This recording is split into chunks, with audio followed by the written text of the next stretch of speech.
Everyone, आज हम हिंदी व्याकरण का टॉपिक समास पढ़ेंगे, जिसके अंतर्गत समास को दो भागों में बांटा गया है। दो शब्दों में से बना हुआ है, जैसे सम, धन, अस, जिसके अंतर्गत सम का अर्थ होता है संयोग और अस का अर्थ होता है होना। उसी प्रकार हम समास की परिभाषा पे ध्यान देंगे कि दो या दो से अधिक शब्दों से मिलाकर बने हुए सार्थक शब्दों को हम समास कहते हैं। समास की परिभाषा है दो या दो से अधिक शब्द जिसको मिलाकर उससे बनने वाले जो शब्द होते हैं, और शब्द भी कैसे होते हैं? सार्थक शब्द। सार्थक शब्द का अर्थ होता है ऐसे शब्द जिसका अर्थ हमें आसानी से समझ में आ जाए, उसे कहते हैं सार्थक शब्द। और दूसरा शब्द होता है निरर्थक शब्द।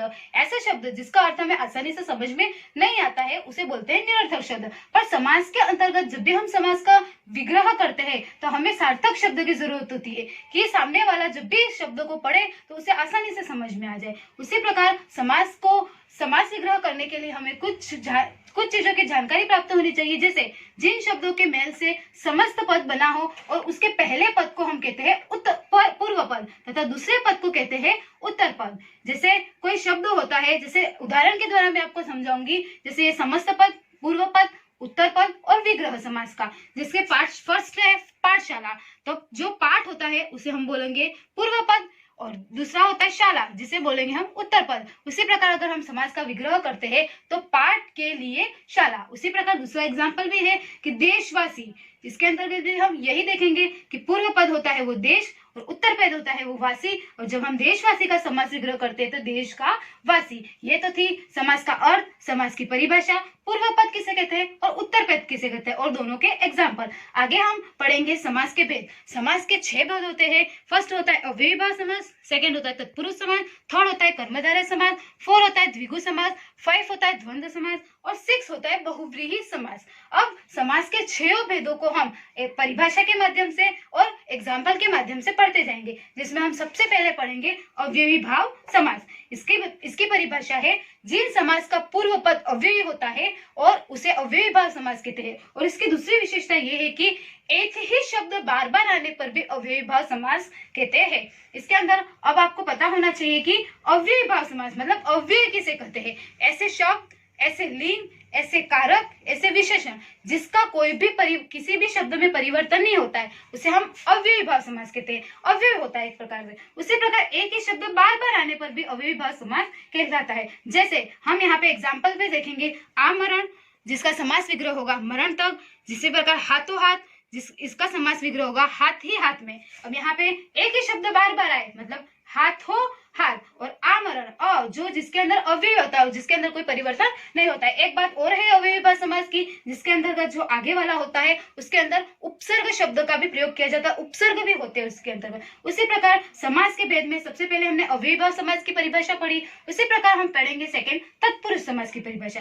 तत्पुरुष समास में दूसरा पद मतलब उत्तर पद, जो पीछे वाला पद होता है वो होता है प्रधान होता है तथा दोनों के बीच में कारक का लोप होता है। अब आप लोगों को पता होगा कि कारक किसे कहते हैं। कारक क्या होते हैं? कारक टोटल 7 प्रकार के होते हैं, जिसमें से तत्पुरुष समास को अगर हमको पढ़ना हो तो हमें कारक का ज्ञान होना चाहिए, कारक के चिन्हों का ज्ञान होना चाहिए और कारक की विभक्ति चिन्ह कौन सी है उसका भी ज्ञान होना चाहिए। जैसे तत्पुरुष समास के 6 भेद होते हैं, समास के भी 6 भेद होते हैं और तत्पुरुष समास के भी 6 भेद होते हैं, जिसके अंतर्गत हम समास के टोटल 7 भेद होते हैं, जिसमें कर्ता कारक भी होता है। पर तत्पुरुष समास के जो 6 भेद होते हैं उसमें कर्ता कारक न होके कर्म तत्पुरुष समास, करण तत्पुरुष समास, संप्रदान तत्पुरुष समास, अपादान तत्पुरुष समास, संबंध तत्पुरुष समास और अधिकरण तत्पुरुष समास होता है। जैसे कारक की विभक्ति चिन्ह होती है, वही विभक्ति चिन्ह इसके अंदर हम इनका प्रयोग कर सकते हैं। जैसे कर्म को करण से द्वारा, संप्रदान के लिए, अपादान से अलग, संबंध का के की, अधिकरण में पर।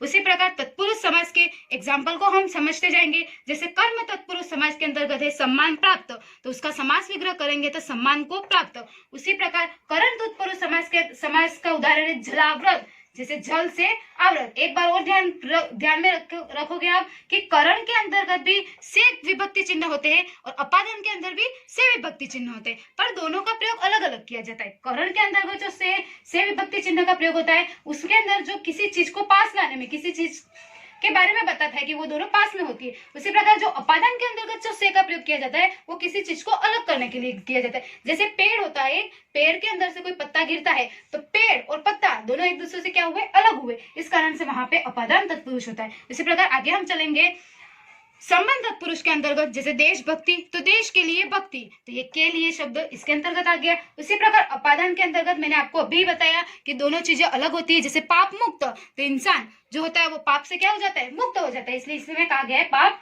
मुक्त। उसी प्रकार संबंध तत्पुरुष समास के अंतर्गत भी विभक्ति चिन्ह होती है, जैसे का, के, की। उदाहरण के लिए मैंने यहाँ पे एक एग्जाम्पल आपको दिया है, कन्यादान, तो कन्या का दान, इसके अंदर आप के से भी बना सकते हो और की से भी बना सकते हो। अधिकरण के अंतर्गत दो होते हैं, में और पर। तो अधिकरण का होता है, एग्जाम्पल है सिर दर्द, सिर में दर्द। आप इसके अंतर्गत अपने अनुसार अलग अलग एग्जाम्पल आप इसके अंदर बना सकते हो। ये था आपका तत्पुरुष समास। तीसरा समास है हमारा कर्मधारय समास, जिसके अंतर्गत जिन समास में पूर्व पद, पहला पद विशेषण तथा उत्तर पद विशेष्य होता है। पूर्व पद विशेषण और उत्तर पद जो पीछे वाला होता है वह विशेष्य होता है, तो उन्हें कहते हैं हम कर्मधारय समास। अब विशेषण और विशेष्यता आपको पता ही होगा कि विशेषण जो संज्ञा या सर्वनाम की विशेषता बताते हैं उसे विशेषण कहते हैं, और जिन शब्दों की विशेषता बताई जाती है उसे विशेष्य कहते हैं। जैसे इस समास के अंतर्गत एक चीज और ध्यान में रखनी है कि विग्रह करने पर, जब हम समास का विग्रह करते हैं तो उसके अंदर कद हे तथा हे जो के समान का प्रयोग किया जाता है। ये हे जो के समान का इसके अंदर पद प्रयोग किया जाता है। जैसे हम एग्जाम्पल के माध्यम से पढ़ेंगे तो नीलकंठ, नीला हे जो कंठ, यहाँ पे हे और जे दोनों का प्रयोग किया गया है। और इसके अंतर्गत नीला है जो कंठ, इसमें से नीला है विशेषण बता रहा है और जो कंठ, कंठ बता रहा है विशेष्य, क्योंकि उस शब्द के बारे में हम कंठ के बारे में बात कर रहे हैं इसलिए विशेष्य। उसी प्रकार चंद्रमुख, तो चंद्र के समान मुख, ये था आपका थर्ड था कर्मधारय समास। इसी प्रकार हम फोर समास पढ़ेंगे, द्विगु समास, जिस समास का पूर्व पद, पहला वाला पद संख्यावाचक होता है। संख्यावाचक से तो आप समझते हो 1 2 3 4 5 जितनी भी संख्या होती है वो संख्यावाचक समूह। तो जिस समास का पूर्व पद इसलिए पहला पद संख्यावाचक होता है उसे, तथा पूर्व पद प्रधान होता है, मतलब जो प्रधान होता है जिसपे सबसे ज्यादा ध्यान दिया जाता है उसको पूर्व पद कहा जाता है, और पूर्व पद के अंतर्गत होता है, इसको कहते हैं हम द्विगु समास। जैसे हम उदाहरण के द्वारा समझ सकते हैं, सप्ताह, तो उसके अंदर सप्ताह होता है जो 7 दिनों का समूह, और जो 7 होता है वो किसके अंतर्गत आता है, संख्यावाचक के अंतर्गत। और हमने सबसे ज्यादा जो ध्यान दिया है, जो हमारा प्रधान है वो कौन सा होता है, पूर्व पद। उसी प्रकार चौराहा, तो 4 राहों का समाहार, तो इसके अंतर्गत भी होगा द्विगु समास। अगला हम 5 नंबर का पढ़ेंगे द्वंद्व समास, जिस समास के दोनों पद प्रधान होते हैं। देखो बाकी सबके अंतर्गत था, किसी के अंदर पूर्व पद प्रधान था, किसी में उत्तर पद प्रधान था, पर द्वंद्व समास के अंतर्गत होता है दोनों पदों को प्रधान माना गया है। तथा जब हम समास का विग्रह करते हैं तो उसके अंदर कहीं एव का प्रयोग किया जाता है, कहीं या का प्रयोग किया जाता है, कहीं और का प्रयोग भी किया जाता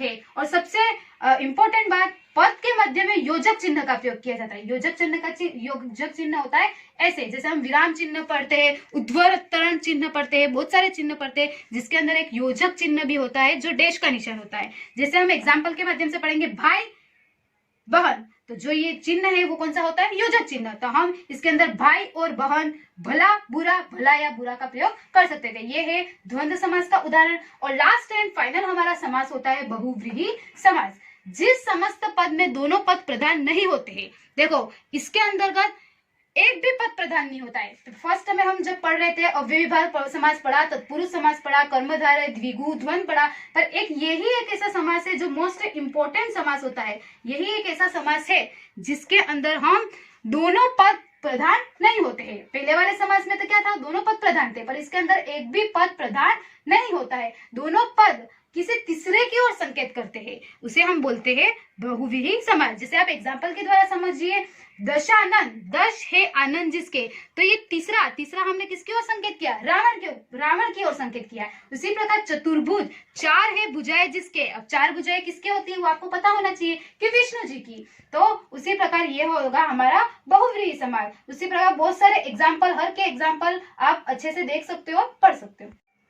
मैंने आप लोगों को समास के बारे में जो भी इंपॉर्टेंट चीजें थी वो आप लोगों को बता दी, कि सबसे पहले समास का अर्थ बताया, फिर उसके बाद उसकी परिभाषा बताई, उसके बाद समास के टोटल 6 भेद होते हैं उनके बारे में बताया। समास के 6 भेदों में कुछ न कुछ ऐसी विशेषता है जिसके जिसके अंतर्गत आप समास का जो विग्रह है वो आसानी से कर पाओगे। फर्स्ट तत्पुरुष समास, अव्ययी भाव समास, कर्मधारय समास, द्विगु समास, द्वंद्व समास, बहुव्रीहि समास, इन 6 के अंदर कुछ कुछ अलग अलग विशेषताएं, कहीं पे पूर्व पद पर ध्यान दिया गया है तो कहीं पर उत्तर पद पे ध्यान दिया गया है, किसी में दोनों पद प्रधान होते हैं, किसी में दोनों पदों पर प्रधान न होकर तीसरे पद की ओर संकेत दिया गया है। तो आपके 10th क्लास में जो समास का चैप्टर है उसके अंतर्गत आपको एग्जाम में ये आपके सिर्फ 2 मार्क्स का आता है। उसके अंतर्गत एग्जाम में आपको या फिर समास की परिभाषा के बारे में पूछ सकता है, 6 भेद में से 6 की परिभाषा के बारे में पूछ सकता है और 6 परिभाषाओं के आपको एग्जाम्पल के माध्यम से लिखना है। उसी प्रकार आप लोगों को या फिर कभी